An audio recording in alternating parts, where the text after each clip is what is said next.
না এটা কই মাছ, এই দেখ এই কি বড় একটা কই মাছ ধরেছি।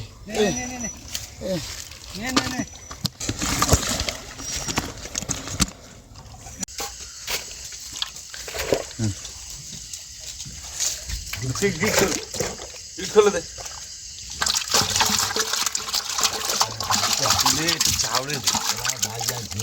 কে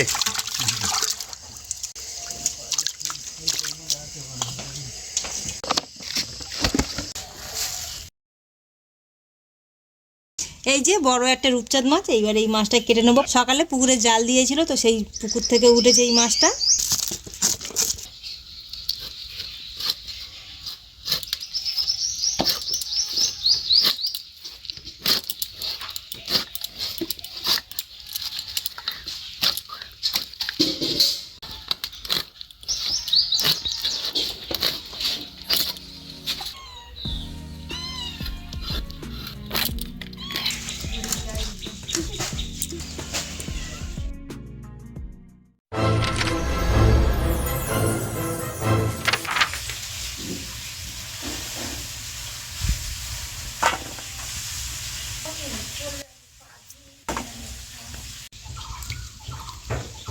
আলুগুলোকে খোসা ছাড়িয়ে কেটে নিয়েছি। এই যে এরকম মোটা মোটা করে, যেহেতু মাছে দেবো সেই জন্য এই লম্বা লম্বা ভাবে কেটেছি।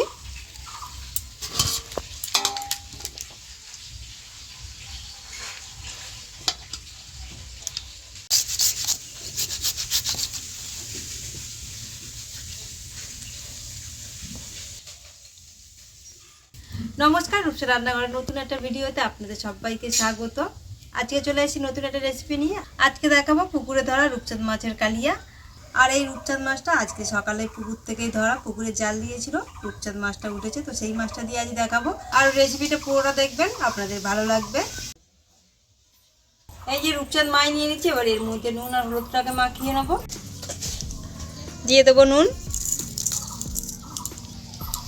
হলুদ গুঁড়ো,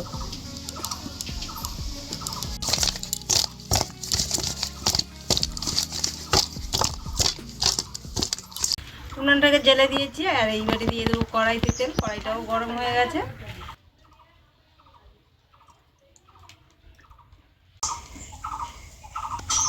এইবার মাছগুলো কড়ার মধ্যে দিয়ে ভেজে নেব।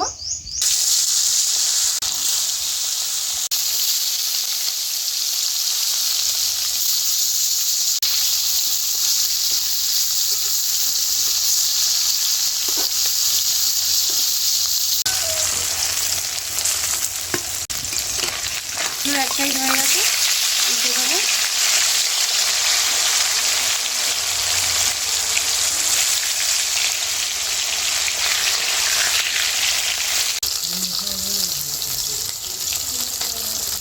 মাছগুলো এইভাবে লাল লাল করে ভেজে নিয়েছি, এবারে নামিয়ে নেব।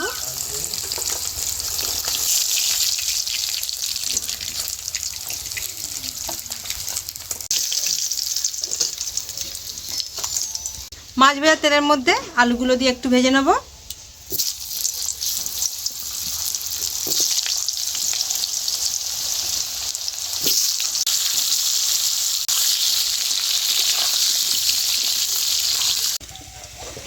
আলুগুলো খুব বেশি লাল লাল করে নিয়ে হালকাভাবে একটু ভেজে নিয়ে নামিয়ে নিচ্ছি। এইবারে তেলের মধ্যে দিয়ে দেবো একটা তেজপাতা আর একটু গোটা গরম মশলা। দিয়ে দেবো কুচানো পেঁয়াজ,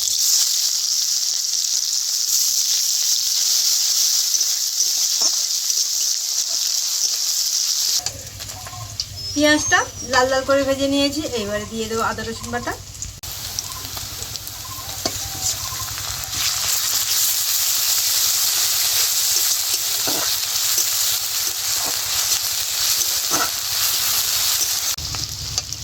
আদা রসুনটা ভেজে নিয়েছি।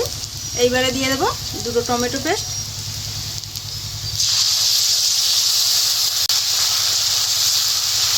দিয়ে দেবো হাফ চামচ ধনে গুঁড়ো, আর দিয়ে দেবো হাফ চামচ জিরে গুঁড়ো, লঙ্কার গুঁড়ো, হলুদ গুঁড়ো। এইবারে মশলাগুলো ভালো করে মিশিয়ে নেব।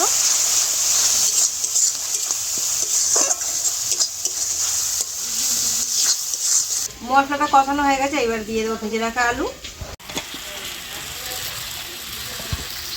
এবারে এর মধ্যে দিয়ে দেবো স্বাদ অনুযায়ী নুন।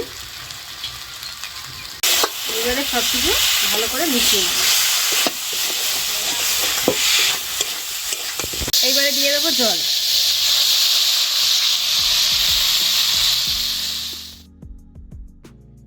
ফুটে উঠেছে, আলুটা একটু সেদ্ধ হয়ে যাক, গেলে তারপরে মাছ দেবো।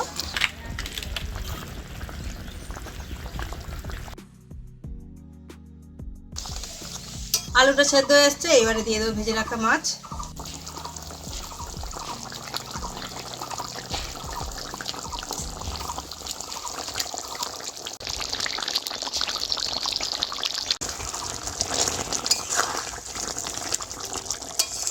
মাছটা ঝোলের মধ্যে দিয়ে 5 মিনিট ফুটিয়ে নিয়েছি, এইবারে দিয়ে দেবো ধনেপাতা কুচি।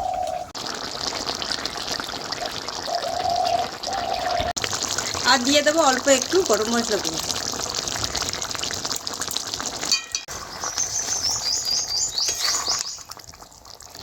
রান্নাটার মধ্যে হয়ে গেছে, এবারে নামিয়ে নেব।